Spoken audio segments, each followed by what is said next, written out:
Seal টিভির সংবাদ শিরোনাম অনুষ্ঠানে আপনাদেরকে স্বাগত জানাচ্ছি। এই অনুষ্ঠানে আমরা একটি জাতীয় এবং দুটি স্থানীয় পত্রিকার শিরোনামের উপর ভিত্তি করে পর্যালোচনা করে থাকি। পর্যালোচনা করার জন্য আজকে স্টুডিওতে উপস্থিত আছেন অধ্যক্ষ আব্দুল জলিল, সভাপতি বাংলাদেশ ফরেস্ট শিক্ষক সমিতি, সিলেট মহানগর। আর এই অনুষ্ঠানটি প্রতিদিনই পরিকল্পনা করেন শেখ নুরুল ইসলাম। আর আজকে পরিবেশিত হচ্ছে, আমরা সম্প্রচার করছি Ali books and variety store, Bashikpur Madhyabazar, লক্ষ্মীপুরের সৌজন্যে। এই প্রতিষ্ঠানটির স্বত্বাধিকারী কামাল হোসেন উমরকে আমরা ধন্যবাদ জানাচ্ছি। এত দূর থেকে তিনি আমাদের এই অনুষ্ঠানটি সম্প্রচারে সহযোগিতা করছেন।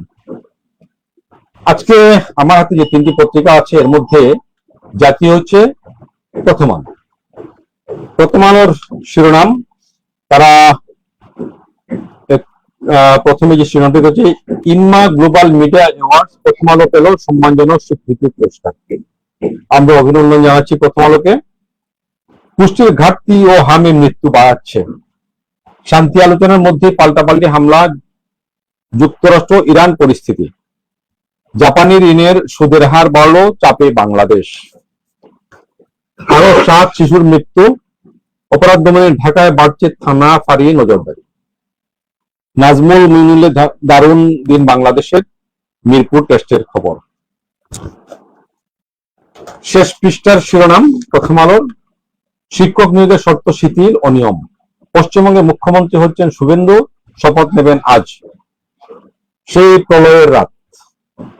একটি বিশেষ প্রতিবেদন। বাংলাদেশি একজন আরেকজন এগিয়ে, লন্ডনের 2 কাউন্সিল নির্বাচনের খবর। চাঁপাইনবাবগঞ্জ কুশিন ঠেকাদের সীমান্তে সতর্কতা, চট্টগ্রাম নগরে যুবক হত্যার নেপথ্যে পূর্ব বিরোধ। অধ্যক্ষ আব্দুল জলিল, আমরা কয়েকটি শিরোনাম পড়লাম। পুষ্টির ঘাটতি ও হামে মৃত্যু বাড়াচ্ছে।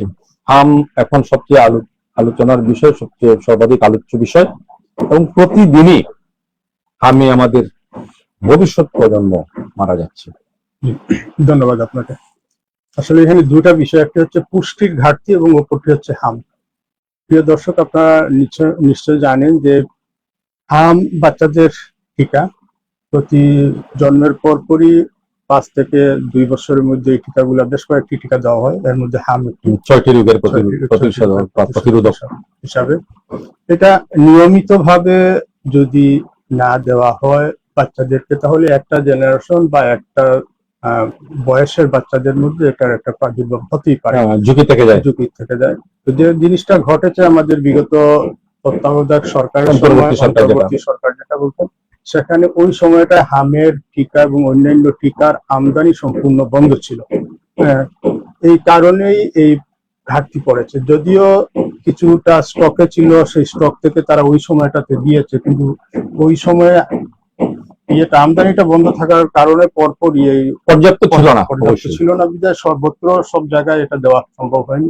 আর যারাই এই টিকা থেকে বঞ্চিত হয়েছে তারাই এখন এই রোগে ভুগছে। এর পাশাপাশি আরো অন্যান্য কিছু রোগ সুখ আমরা দেখছি নতুন করে আবার ফিরে আসছে। এর কারণটা কি, এগুলা অবশ্যই যারা বিজ্ঞানী আছেন, তারা এখন যে বিষয়টি সবচেয়ে বেশি আলোচনা আছে হাম সংক্রান্ত, তো অন্তর্বর্তী সরকার হামের টিকা আমদানি তো করেইনি, বরং চরম অবহেলা দেখিয়েছে। বিষয়টিকে তারা অনুধাবন করতে পারেনি বা এই বিষয়টাকে তারা গুরুত্বই দেয়নি, যে কারণে আজকে এতটা শিশু মারা যাচ্ছে এবং দাবি উঠেছে তাদের শাস্তির, তাদের বিচারের। এটা হচ্ছে জনগণের প্রতি কমিটমেন্ট। এরা তো জনগণের সাথে কোনো সম্পৃক্ততা ছিল না। যেমন নতুন সরকার তাড়াহুড়ো করে হলেও একটা ব্যবস্থা, কিন্তু এই টিকা যারা পাচ্ছে তারা হয়তো আগামী দিনের জন্য নিরাপদ, কিন্তু এখন যারা আক্রান্ত হচ্ছে তাদের চিকিৎসা তো এই চিকিৎসা নিশ্চয় কোনো ঘাটতি আছে, যে কারণে মারা যাচ্ছে। প্রথমে বললাম যে এই সরকারে যারা ছিল এরা জনগণের সাথে কোনো কমিটমেন্ট ছিল না, এবং সরকার পরিচালনার যে দক্ষতা এটাও তাদের ছিল। আমি বলছিলাম যে এখন চিকিৎসা ক্ষেত্রে কোনো ঘাটতি আছে কিনা, চিকিৎসা ক্ষেত্রে ওষুধের সংকট আছে কিনা, বা আরো কোনো সমস্যা আছে কিনা। পর্যাপ্ত দক্ষ জনবল বলি আমরা যেটা চিকিৎসকের, সেই চিকিৎসকের স্বল্পতা আছে অবশ্যই। এবং এখানে শুধু সরঞ্জামাদি আনলেই হবে না, সেগুলো তো ব্যবহার করতে হবে। ঔষধপত্র যেগুলো আছে সেগুলো তো যথাযথ প্রয়োগ করতে হবে। তো এই বিষয়টা বর্তমান সরকার আরো যত্নশীল হলে আমার মনে হয় কিছুটা ঘাটতি পূরণ করা এটা মনে রাখা দরকার যে হঠাৎ করে কিন্তু এই হামের প্রাদুর্ভাবটা, যে কারণে হয়তো প্রস্তুতিটা ওই রকম ছিল ছিল না। না। একটা হচ্ছে যে আমাদের যে সচেতনতার অভাব আছে, নিঃসন্দেহে আমরা বেশিরভাগ অভিভাবক যারা আম, এখনো ঝাড়ফুঁকে সচেতন, বিশ্বাস করে। এইদিকে আমরা দাবিত হই, হুম। প্রথমে ওই দিকে আমরা যাই। এই কারণটায় আমরা যখন শরীর আর কুলায় না তখনই আমরা ডাক্তারের শরণাপন্ন হই। এই বিষয়টা আমরা মনে হয় যে গুরুত্ব দেওয়া উচিত, সচেতনতা সৃষ্টির ব্যাপারে। শান্তি আলোচনার মধ্যে পাল্টাপাল্টি হামলা, যুক্তরাষ্ট্র ইরান পরিস্থিতি কি মনে হচ্ছে? এটা বেশ বেদনাদায়ক বিষয় যে আমরা দেখলাম দীর্ঘদিন হয়ে যাচ্ছে এই যে ইরানের উপর যুক্তরাষ্ট্রের যে হামলা, এই হামলায় মধ্যখানে আমরা একটু আশান্বিত হয়েছিলাম যেখানে পাকিস্তান একটা শান্তি আলোচনায় এসেছিল, কিন্তু এই শান্তি আলোচনা চলাকালীন সময়ে যেখানে যুদ্ধ বিরতি ছিল সেই বিরতির মধ্যে আমেরিকা আক্রমণ করেছে, সেগুলা নিঃসন্দেহে নিন্দনীয়। এইভাবে আক্রমণ করে প্রেসারে রেখে কোনো কিছু আদায় করা হয়তো যায়, কিন্তু সেটা সর্বক্ষেত্রে নয় এবং সেটা টেকসই হয় না। ইরান কিন্তু ফেললাম না, নিঃসন্দেহে তাদের তো অবশ্যই একটা শক্তি আছে, এবং আমরা যদিও বাহ্যিক ভাবে না দেখি কিন্তু অন্তর্গতভাবে তাদের সাথে বিভিন্ন দেশের একটি শক্তিশালী সম্পর্ক নিঃসন্দেহে আছে। আর একটা ব্যাপার নিশ্চয়ই আপনি লক্ষ্য করেছেন যে বিশ্বজুড়ে যে কথাটা এখন প্রচলিত যে ট্রাম্পকে বিশ্বাস করা যায় না, তার তো নিজের কথারই কোনো ধারাবাহিকতা নেই, সকালে একটু বলে বিকেলে একটু বলে। এই অবস্থায় শান্তি আলোচনা কতটুকু অগ্রসর হতে পারে? আমি তো যেটা চিন্তা করতেছি, পাকিস্তান এত বড় একটা ঝুঁকি নিল, আমি তাদের সাহসকেই ধন্যবাদ জানাই। অপরাধ দমনে ঢাকায় বাড়ছে থানা ফাঁড়ি নজরদারি। আমরা এই পত্রিকাতে আসেনি, আমাদের স্থানীয় পত্রিকা সুরমা মেইলে এসেছে বড় করে একটা খবর, দক্ষিণ সুরমায় বিকাশের 50 লাখ টাকা লুট, মামলা দায়ের। এরা এইভাবে লিখেনি কারণ জাতীয় পত্রিকা হয়তো খবরটা পায়নি, যথাসময়ে পায়নি তারা। আমাদের আলোচনার যে জায়গায় আমি আসলে কেন্দ্রীভূত করতে চাই সেটা হচ্ছে অপরাধ দমনে ঢাকায় বাড়ছে থানা ফাঁড়ি নজরদারি। আপনি উল্লেখ করেছেন সিলেটে একটি ঘটনা, এই ঘটনাটার সাথে কোনো না কোনো ভাবে আমাদের একজন নেতা, রাজনৈতিক নেতা এবং তিনি সরকার দলের রাজনৈতিক নেতা, প্রভাবশালী নেতা, তার নামটা জড়িয়ে গেছে কারণ তিনি এই প্রতিষ্ঠানের স্বত্বাধিকারী। সবাই তার নামটা আসবেই। এখানে প্রশ্ন উঠেছে নানান ধরনের প্রশ্ন। আমি যে বিষয়টাকে আনতে চাচ্ছি যে ঢাকায় অপরাধ দমনে বাড়লো, কারণ বাইরের জেলাগুলোর কি হবে? ঢাকা রাজধানী, বাংলাদেশের রাজধানী, বড় শহর, ক্রমাগত সেই শহরের উপর মানুষের চাপ বাড়ছে। মানুষের চাপ বাড়লে সেই অনুপাতে অবশ্যই নিরাপত্তা রক্ষার জন্য থানার সংখ্যা বাড়াতে হয়, সেই জন্যই এগুলা করা হচ্ছে, থানা বাড়ছে। এটা প্রশংসার যোগ্য, প্রয়োজনের নিরিখেই করা হচ্ছে। কিন্তু আমরা যেটা দেখতে পাচ্ছি এই সরকারের 3 মাস, এই 3 মাসের মধ্যে শুধু সিলেট নয়, শুধু ঢাকা নয়, বাংলাদেশের সর্বত্রই যেভাবে আইন শৃঙ্খলা পরিস্থিতির অবনতি হচ্ছে, অপরাধমূলক কর্মকাণ্ড সংগঠিত হচ্ছে, এগুলো আমাদেরকে ভাবিয়ে তুলেছে। এ থেকে আমাদের পরিত্রাণ পেতে হবে এবং তার জন্য আমাদের আইন শৃঙ্খলা রক্ষাকারী বাহিনী যারা আছেন তাদেরকে তৎপর হতে হবে, পেশাদারিত্বের সাথে এগুলো মোকাবেলা করতে হবে, এবং রাজনৈতিক নেতৃবৃন্দ যারা আছেন, যে যেখানেই আছেন, তাদেরকে এই কমিটমেন্টে আসতে হবে যে আমরা আমাদের সাংগঠনিক প্রয়োজন হলেও এই ধরনের অপরাধীদের প্রশ্রয় দেওয়া, রাজনৈতিক প্রভাব থাকবে না। নিয়োগ দেওয়া হচ্ছে সরকারেরও আসলে সময় বেশি হয়নি, 3 মাস মাত্র। এই অবস্থায় মানে একটা পরিকল্পিত ভাবে হয়তো সরকারকে বেকায়দায় ফেলার জন্য হতে পারে কিছু। আর অপরাধীরা তো মনে করছে সরকার তো এই মুহূর্তে সবকিছু গুছানোর কাজে ব্যস্ত, অন্যদিকে এই ফাঁকে যদি কিছুটা করা যায়। পশ্চিমবঙ্গে মুখ্যমন্ত্রী হচ্ছেন শুভেন্দু, শপথ নেবেন আজ, তাকে অভিনন্দন। যদিও আমাদের প্রতিবেশী রাষ্ট্র ভারত এবং বাংলা পশ্চিমবঙ্গ, আমরা একসময় পূর্ববঙ্গ ছিলাম, একই বাংলা, আমরা বিভাজিত হয়েছি। তো সেখানে শুভেন্দু অধিকারী মুখ্যমন্ত্রী হচ্ছেন, তাকে অভিনন্দন জানাই। কিন্তু তিনি যে প্ল্যাটফর্ম থেকে এসেছেন সেই প্ল্যাটফর্ম একটি ধর্মীয় রাজনৈতিক গোষ্ঠী হিসাবে আমরা সমস্ত পৃথিবীতেই এটা আলোচনা আছে। তো আমরা যারা জনগণের ক্ষমতায় বিশ্বাসী, সেই হিসাব থেকে আমরা তাকে, তিনি যেহেতু নির্বাচিত হয়ে এসেছেন, এ কারণে তাকে সাধুবাদ জানাই, অভিনন্দন জানাই। কিন্তু কোনোভাবেই যেন উগ্র সাম্প্রদায়িক চিন্তা চেতনা যা এখানে ঘটছে বাঁচা- এখন। হ্যাঁ, এখন এই যে 2-3 দিনে যা ঘটলো নির্বাচনের ফলাফল প্রকাশ হওয়ার পর, এই ধরনের বিষয়গুলো কোনোভাবেই কাম্য নয়। কেন্দ্রীয় সরকার সহ সকলেরই উচিত এটাকে কঠোর হস্তে দমন করা, এবং সেখানে যারা সংখ্যালঘু আছেন, মুসলমান সহ অন্যান্য সম্প্রদায়ের মানুষ, তাদের যানবাহনের নিরাপত্তা নিশ্চিত করা এখন শুভেন্দু অধিকারী সহ বিজেপি সরকারের দায়িত্ব। এই এই মুহূর্তে বা ওই নির্বাচনের পর থেকে কুশিনের একটা আশঙ্কা করা হচ্ছে বাংলাদেশে।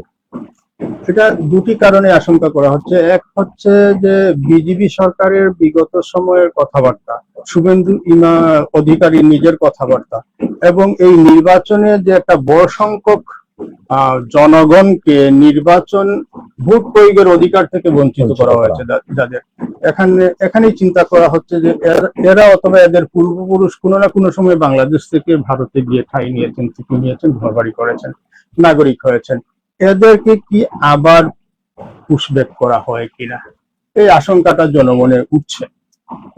আমরা জাতীয় পত্রিকায় আরেকটি খবর নিয়ে একটু কথা বলে নিই। বাংলাদেশি একজন জয়ী, আরেকজন এগিয়ে, লন্ডনের 2 কাউন্সিল নির্বাচন।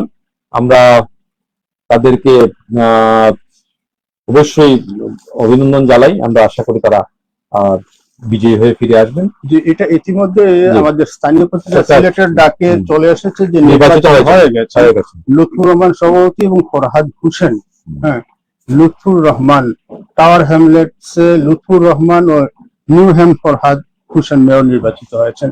লুৎফুর রহমান কিন্তু এর আগেও ছিলেন, কয়েকবার নির্বাচিত হয়েছেন এবং সম্ভবত এবার 4র্থবার তিনি নির্বাচিত হলেন। তো এটা বাংলাদেশের মানুষের জন্য একটা সুসংবাদ, এবং বাংলাদেশি কমিউনিটির মানুষ যে যেখানেই থাকেন না কেন, তাদের মেধা এবং কর্মধারা তারা নিজেদেরকে প্রতিষ্ঠিত করেন। বিশেষ করে আমাদের এখানে সিলেটের মানুষজনের একটা বড় ভূমিকা আছে, যেটা তারা শুধু নিজেদের অর্থনৈতিক এবং সামাজিক পরিসরের জন্য নয়, ও যে যেখানেই থাকেন সেই দেশের অর্থনৈতিক এবং সামাজিক পরিবেশ বিনির্মাণে তারা একটা বিশেষ ভূমিকা পালন করেন। এর জন্য তাদেরকে অভিনন্দন এবং কৃতজ্ঞতা জানাই। আমরা এবার স্থানীয় পত্রিকা দিয়ে নজর দিই। সিলেটের ডাক। সিলেট ডাকে সিলেট আজকে প্রধান শিরোনাম, সিলেট সার্কেল হাউসে মত বিনিময় সভায় অর্থ উপদেষ্টা, হাওরের সংকট মোকাবিলায় 5 বছর মেয়াদী সমন্বিত কর্মসূচি নেওয়া হবে। আর আমরা আলোচনা করে নিয়েছি টাওয়ার হ্যামলেটসে নিউহ্যামে যারা নির্বাচিত হয়েছেন তাদেরকে আমরা অভিনন্দন জানাচ্ছি। শুভেন্দু হচ্ছেন পশ্চিমবঙ্গের মুখ্যমন্ত্রী, এই বিষয়ে আমরা কথা বলেছি। চট্টগ্রামে নিরাপদে অভিবাসনে জোরালো বৈশ্বিক সহযোগিতা চাইল বাংলাদেশ, আমাদের আরিফুল হক চৌধুরী এই আহ্বান জানিয়েছেন। শিলাকে ঘিরে মহাপরিকল্পনা। সিলেটে বিশ্বকবির 116তম জন্মদিন পালিত, তার সৃষ্টিকর্ম বাংলা সাহিত্য বিশ্বকবি প্রতিষ্ঠিত করেছে। সিলেট অঞ্চলের জামায়াতের উপজেলা থানা দায়িত্বশীল সমাবেশ। জনদুর্ভোগ তৈরি ও গণভোটের রায় উপেক্ষা করে জনগণের আস্থা অর্জন করা যায় না, ডক্টর হামিদুর রহমান আজাদ। সিলেটের স্কুল কেন্দ্রে শিশু নিখোঁজ, 2 দিন পর মিলল মরদেহ, দুঃখজনক। সিলেটে হামির উপসর্গে আরো 3 শিশুর মৃত্যু, আর কি দুঃসংবাদ। গুণীদের সম্মান দিলে সমাজে গুণীজন তৈরি হয়, এমপি ইমরান আহমদ চৌধুরী। সাংবাদিক আহমদ সেলিমের ছোট ভাইয়ের ইন্তেকাল, একটি সুখ সংবাদ আমাদের জন্য। জাওয়া খিদরাক এবং গ্রামের মধ্যে সংঘর্ষে সংসদ সদস্যরা আহত 60, টিয়ার গ্যাস ও রাবার বুলেট নিক্ষেপ। সিলেটের ডাকের শেষ পৃষ্ঠার সংবাদ, জ্বালানি অজুহাতে পণ্যের দাম বাড়ানো গ্রহণযোগ্য না, খন্দকার মুক্তাদির। বাণিজ্যমন্ত্রী। সীমান্তিক আইডিয়াল টিচার্স ট্রেনিং কলেজে ওরিয়েন্টেশন প্রোগ্রাম, শিক্ষা ব্যবস্থার গুণগত মান ও কার্যকারিতা বৃদ্ধিতে দক্ষ শিক্ষকদের ভূমিকা গুরুত্বপূর্ণ, নাজিম উদ্দিন আহমদ, জাতীয় বিশ্ববিদ্যালয় কলেজ পরিদর্শক। স্বাস্থ্য পরীক্ষার জন্য লন্ডন যাচ্ছেন রাষ্ট্রপতি। দক্ষিণ সীমা সরকারি কলেজে মত বিনিময়। কাঙ্ক্ষিত মেধাবী ও মানবিক বাংলাদেশ গড়ে তুলতে জ্ঞানভিত্তিক সমাজ প্রতিষ্ঠা করতে হবে, এমপি মালেক। যিনি সিলেটের বিজ্ঞাপন বিভাগ ব্যবস্থা কাজীপুরে মাতার পরল ভ্রমণ, আমরা শোক প্রকাশ করছি। ওসমানী বিমানবন্দরে মাহফুজ আহমান এমপিকে মহিলা জামাতের সংবর্ধনা। স্কুল কলেজে টানা 16 দিন, মাদ্রাসা 21 দিন ছুটি, দীর্ঘ ছুটি। ছাত্রকে পিকআপ গাড়িতে ডাকাতি, পুলিশের সাহসী অভিযানে 2 ডাকাত গ্রেফতার সহ লুণ্ঠিত টাকা উদ্ধার। কৃষকের স্বপ্নভঙ্গ। বিশ্বনাথের রাতের আধারে 1 বিঘা জমি সবজি কর্তন করল দুর্বৃত্তরা। নগরীতে পুলিশের অভিযানে হকার সহ গ্রেফতার 29। হাওরে সংকট মোকাবেলায় 5 বছর মেয়াদী সমন্বিত কর্মসূচি নেওয়া হবে, অর্থ উপদেষ্টার বক্তব্য, একটা আশ্বাস। আমরা এই বিষয় নিয়ে কথা বলছি কয়েকদিন ধরেই। হাওরে একটা বিপর্যয় নেমে এসছে, যদিও একটু রোদ দেখা দেওয়ায় বৃষ্টি থামায়। আগাম বন্যা অপ্রত্যাশিত বন্যার কারণে কৃষকের ফসল নষ্ট হয়েছে। এবং আমি যেটা লক্ষ্য করি, সব সরকারের সময়ই হাওর কেন্দ্রিক একটা বড় বাজেট হয়, কিন্তু সেই বাজেটটা যথাযথভাবে কার্যকর হয় না, বাস্তবায়ন হয় না। এবং এটা বলা হয় যে বাংলাদেশ সরকারের একটা বড় সেক্টর যেখান থেকে হরিলুট হয়, অর্থাৎ কাজ এমন সময় ধরা হয় যখন বৃষ্টিবাদল চলে এলো, 10% কাজ করে বলা হলো 80% কাজ হয়ে গেছে। এগুলো মেজারমেন্ট করার তো কোনো সুযোগ থাকে না। এখানে আমি একটু বলি আপনাকে, আমি হাওর এলাকার মানুষ, যে সরকারটা মাল ধরে আমি ঢাল, আমাদের হাওর গুলিকে ছোটখাটো সাগরের সাথে তুলনা করা হয়। আসলে দেখতে তো বর্ষাকালে তো দেখতে সাগরের মতোই লাগে। এই হাওরে এই যে সরকারি অর্থটা আসলেই অপচয় হয়, যথাসময়ে হয় না। এ নিয়ে বারবার লেখালেখি, আমি সাংবাদিক প্রচুর লেখালেখি করছি। 17 সালের বিপর্যয় আপনার মনে আছে, তখনকার যিনি রাষ্ট্রপতি ছিলেন, প্রধানমন্ত্রী ছিলেন, তাদেরকে পর্যন্ত আসতে হয়েছিল। এই সংকট মোকাবেলায় সরকারকে কি যে কাজ করতে হয়েছিল বা কতটা সহযোগিতা করতে হয়েছিল সরকার টের পেয়েছে, বা কতটুকু ভোগান্তি হয়েছে মানুষের সেটা আমরাও টের পেয়েছি। এই অবস্থায় এরপরেও কেন হচ্ছে না? এখানে একটা কথা বলে রাখা ভালো, যে কোনো উন্নয়ন স্থানীয় পর্যায়ের মানুষের সম্পৃক্ততা যদি না থাকে তাহলে সেই উন্নয়ন কাঙ্ক্ষিত উন্নয়ন হয়। কিন্তু এই যে বাদের দায়িত্বটা স্থানীয়ই তো পায়, স্থানীয়রা পায়। এখানে তাদের কমিটমেন্টের একটা অভাব আছে, ঘাটতি আছে। আমার রাস্তা, আমার বাড়ির রাস্তা, আমার গ্রামের রাস্তা, এখানকার কালভার্ট আমি যদি আমার মনে না করি, সেখান থেকে যদি আমি যে সুযোগ পেলাম আমার কিছু বিত্তবৈভব করে নেওয়ার, এই ধান্দাবাজি যতক্ষণ না পর্যন্ত আমাদের স্থানীয় রাজনৈতিক নেতৃবৃন্দের মন থেকে মগজ থেকে চলে না যাবে, ততক্ষণ পর্যন্ত এলাকার উন্নয়ন, কাঙ্ক্ষিত উন্নয়ন, যে রাজনৈতিক নেতারা জনগণের কল্যাণের জন্য পদাবদ্ধ, তারাই জনগণের এই সর্বনাশা ডেকে আনে। কথা বলেন, তারা নির্বাচন পূর্ব অবস্থায় জনগণের সাথে ওয়াদা দেন, কিন্তু নির্বাচিত হওয়ার পরে কিভাবে কোন প্রজেক্ট থেকে কতটুকু নিজের করে নেবেন এই ধান্দাতে লিপ্ত হয়ে যায়। এই যে হাওড় একটা বাদের কন্ট্রাক্টটা কিন্তু তারাই পাবে, তাদের লোকজন পাবে এবং তারাই সর্বনাশ ডেকে আনে। এবং এখানে শুধু রাজনৈতিক নেতৃবৃন্দকে দোষারোপ করে লাভ নেই, তারা প্রশাসনের একটা অংশকে ম্যানেজ করতে হয়। ম্যানেজ করার জন্য যৌথ একটা তাদের প্রচেষ্টা থাকে যে এর থেকে কিভাবে স্বার্থ হাসিল করা যায়। আমরা এই নিয়ে আর কথা বলছি না। আমরা আশা করবো এই অর্থ উপদেষ্টা যে আশার বাণীটা শুনিয়েছেন সেটা যথাযথ হবে এবং এখানে রাজনৈতিক কোনো প্রভাব থাকবে না, এবং সরকারি কর্মকর্তারাও সবকিছুর ঊর্ধ্বে উঠে তাদেরকে যে দায়িত্ব দিয়ে পাঠানো হয়েছে তারা সেই দায়িত্বটা পালন করবেন। জাতিসংঘ ফোরামের নিরাপদ অভিবাসনে জোরালো বৈশ্বিক সহযোগিতা চাইলে বাংলাদেশ। প্রবাসী কল্যাণ, বৈদেশিক কর্মসংস্থান এবং শ্রম কর্মসংস্থান মন্ত্রী আরিফুল হক চৌধুরীর আহ্বান একটা আন্তর্জাতিক ফোরামে। যে এটা আমাদের সিলেটিদের জন্য একটা গৌরবের বিষয় যে বিগত সময় আমরা দেখেছি বিভিন্ন সরকারের সময় যে সিলেটের কিছু সংখ্যক আমাদের রাজনৈতিক নেতা যারা থাকেন এই ধরনের পরিসরে যাওয়ার সুযোগ পান, এটা আমাদের জন্য গৌরবের। পররাষ্ট্রমন্ত্রী ছিলেন, অর্থমন্ত্রী ছিলেন, এইগুলা আমাদের সিলেটের জন্য গৌরবের নিঃসন্দেহ। কিন্তু তিনি যে কথাটা বললেন সেই কথাটা যদি বিশ্ব জনমত, বিশ্বভাষী সেটাকে গ্রহণ করে এবং সেই অনুসারে কাজ হয়, তাহলে নিঃসন্দেহ শুধুমাত্র যে আমাদের দেশের জন্য নয়, আঞ্চলিক আন্তর্জাতিক পরিসরে সেটা একটা ইতিবাচক প্রভাব ফেলবে। আমরা এরপরে যে বিষয়টি নিয়ে কথা বলতে চাই, 22টিকে ঘিরে মহাপরিকল্পনা। 22টিলা আমাদের কাছে খুব পরিচিত একটি পর্যটন এলাকা, সেখানে জেলা পরিষদের একটি পার্ক আছে। আমরা এটা নিয়ে, সিলেট যেহেতু পর্যটন এলাকা, পর্যটন শিল্প বিকাশের একটা বিশাল সুযোগ। এখানে আমি একটা কথা বলি যে আমরা সিলেটকে বলি পর্যটন নগরী, পর্যটনের এলাকা, কিন্তু প্রকৃতপক্ষে কি সিলেটে কোনো পর্যটন স্পট গড়ে উঠেছে? পরিকল্পিত হবে না, পরিকল্পিত কোনো পর্যটন কেন্দ্র গড়ে ওঠেনি। প্রকৃতি দত্ত যে কয়েকটা স্পট সেগুলো যথাযথভাবে আমরা পরিচর্যা করি না, তাহলে আমরা পর্যটকদের কিভাবে আকৃষ্ট করব? 22টিলা কেন্দ্রিক যেটা কথা বলা হচ্ছে, এটা যদি করা হয় তাহলে কিছুটা হলেও যে শুধুমাত্র বাইরের মানুষজন নয়, শহরের মানুষজন যারা সপ্তাহান্তে অন্তত পক্ষে একদিন নিজেদের পরিবার পরিজন নিয়ে সেখান থেকে। আমরা সিলেটের আরেকটি খবর নিয়ে কথা বলে নিই খুব সংক্ষেপে। সিলেটে বিস্কুট কিনতে গিয়ে শিশু নিখোঁজ, 2 দিন পর মিলল মরদেহ, অর্থাৎ এটা খুন। দুবাই, এটা দুবাই পাওয়া গেছে বাচ্চাটাকে, তো নিকটবর্তী। হ্যাঁ, হয়তো তাহলে হয়তো দুবে মারা গেছে অথবা খুন।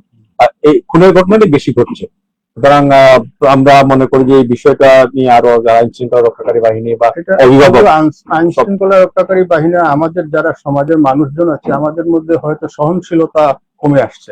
আমরা পরস্পরের প্রতি হিংসা বিদ্বেষ যে হিসাবে পোষণ করি এবং যে হিসাবে এটার বহিঃপ্রকাশ ঘটে, এগুলো খুব। আমরা শেষ পর্যায়ে আছি। সুরমা মৈলিক কয়েকটি শিরোনাম পড়েনি। সিলেটের সাংবাদিকদের সঙ্গে মত বিনিময়, অর্থ পরিকল্পনা উপদেষ্টা দায়বদ্ধতে সরকারের হাওরের ক্ষতিগ্রস্ত কৃষকদের মানবিক সাহায্য দিচ্ছে। স্বাস্থ্য পরীক্ষার জন্য রাষ্ট্রপতি যুক্তরাজ্য যাচ্ছেন, আমরা আগে বলেছি। দক্ষিণ সুরমা বিকাশে 50 লাখ রুট, আমরা এটা নিয়েও কথা বলেছি। সিলেটে প্রকাশক পরিষদের বইমেলা শুরু হচ্ছে রোববার। জ্বালানির অজুহাতে পণ্যের দাম বাড়ানো গ্রহণযোগ্য নয়, খন্দকার আব্দুল মুক্তাদির। সিলেট অঞ্চলের জামাতের উপজেলা জেলার থানার দায়িত্ব সমাবেশে হামিদুর রহমান জানান, এই বিষয়টি আমরা কথা বলেছি। ছাত্রকে সংঘর্ষ আর দুই গ্রামবাসীর মধ্যে সংঘর্ষ, প্রায় ঘটনা ঘটছে, ছাত্র না শুধু না, আর অন্যান্য জায়গায় ঘটছে। শাহবাজারে যেটা আমরা দেখলাম, এটা গতকালকে রাত্রির বেলা হচ্ছে, সন্ধ্যার পরে এই ঘটনাটি হয়েছে। আমরা দেখলাম স্থানীয় এমপি সেখানে গিয়েছিলেন মীমাংসা করার জন্য, কিন্তু তিনিও আহত হয়েছেন। এই মানুষের মধ্যে যে ছোটখাটো বিষয়, সহনশীলতার অভাব, এটা আমাদের জাতিগতভাবে আমাদেরকে খুবই ব্যথিত করে। এর থেকে আমাদের বের হয়ে আসে। আরেকটি খবর, ছাত্রের খামারির 1500 মুরগ বিষ প্রয়োগে মেরে ফেলার অভিযোগ। কিন্তু একটু আগে যেটা বললাম যে প্রতিহিংসা, আমরা পরস্পরের সাথে ছোটখাটো বিভিন্ন বিষয়ে আমরা প্রতিবেশী হিসাবে থাকতেই পারে, কখনো কখনো সেটা রাজনৈতিক কারণেও প্রতিহিংসা থাকতে পারে, কিন্তু প্রতিহিংসার বহিঃপ্রকাশ এইভাবে প্রাণী নিধন করে তাকে অর্থনৈতিকভাবে পর্যদস্ত করছেন, সেটা তো একটা বিষয় আছে খামারিতে। পাশাপাশি এই যে প্রাণীগুলা নিধন করলেন, হত্যা করলেন, এর দায়ভার কে নেবে? প্রকৃতি তো আপনাকেও ছাড় দেবে না এ থেকে। আমরা এরপরে এই বিষয়টি নিয়ে কথা বলতে চাই।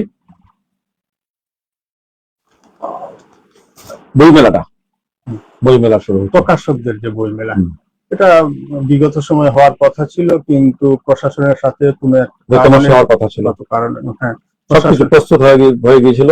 তারপর প্যান্ডেল বাঁধা হয়েছিল, উদ্বোধন হবে এর আগের দিন, সম্ভবত একদিন আগেই সেটা বন্ধ করা দেওয়া হলো। তো এটা আসলে প্রকাশকরা বই প্রকাশ করেন, একজন লেখকের বই তিনি যখন প্রকাশ করেন তখন তিনি পেশাদারিত্বের জায়গা থেকে সেটা করেন। সেটা কোন বিষয়ে লেখা হলো, কে লিখেছেন, সেটা মুখ্য বিষয় নয়। কিন্তু এই সকল কারণ দেখিয়ে যদি সেটা শুধুমাত্র যে উগ্র সাম্প্রদায়িকতা অথবা সন্ত্রাসী কার্যক্রম উৎসাহিত না করে এমন কোনো বই না হয়, তাহলে কোনো বই প্রকাশের জন্য প্রকাশকদেরকে চিহ্নিত করা, তাদেরকে প্রকাশ মেলা থেকে বিরত রাখার চিন্তা করা, এটা মোটেও বুদ্ধিমানের কাজ নয়। তো সর্বাধিক প্রকাশকদের এই জন্য আমরা সংশ্লিষ্ট সকলকে ধন্যবাদ জানাই। এটা প্রতিনিয়ত হওয়া উচিত, সব ধরনের রাজনৈতিক চিন্তা চেতনার ঊর্ধ্বে উঠে প্রকাশকদের বই মেলাটা, কারণ বইয়ের সাথে মানুষের সম্পৃক্ততা কমে আসছে, দিন দিন কমে আসছে, লাইব্রেরি গুলো আস্তে আস্তে বন্ধ হয়ে যাচ্ছে। এই অবস্থায় যদি আমরা বই মেলাটাও বন্ধ করে দেয়, কারণ বই মেলাকে কেন্দ্র করে কিছু বই বিক্রি হবে, বইয়ের সাথে পাঠকের একটা সম্পর্ক তৈরি হয়, পরিচিতি ঘটে। তো এই জায়গাটা যদি এভাবে সংকুচিত হয়ে আসে, তাহলে মেধাভিত্তিক মানুষ যে যারা আগে অনুমতি দিয়ে অনুমতির শেষ মুহূর্তে বাতিল করেছেন, তারা আবার অনুমতি দিয়েছেন, আমরা তাদেরকেও তাদের শুভবুদ্ধির উদয় হয়েছে, ধন্যবাদ জানাচ্ছি। আর বইমেলার সফলতা আমরা কামনা করছি। এই সাফল্য কামনা করে আমরা অনুষ্ঠান শেষ করতে চাই। প্রিয় দর্শক, আপনাদেরকে ধন্যবাদ আজকের অতিথিকে, আর ধন্যবাদ জানাচ্ছি যারা আমাদের এই অনুষ্ঠান সম্প্রচারে সহযোগিতা করলেন। Ali books and variety store, Bashikpur Madhyabazar, লক্ষ্মীপুরকে। সবাই ভালো থাকুন, সুস্থ থাকুন।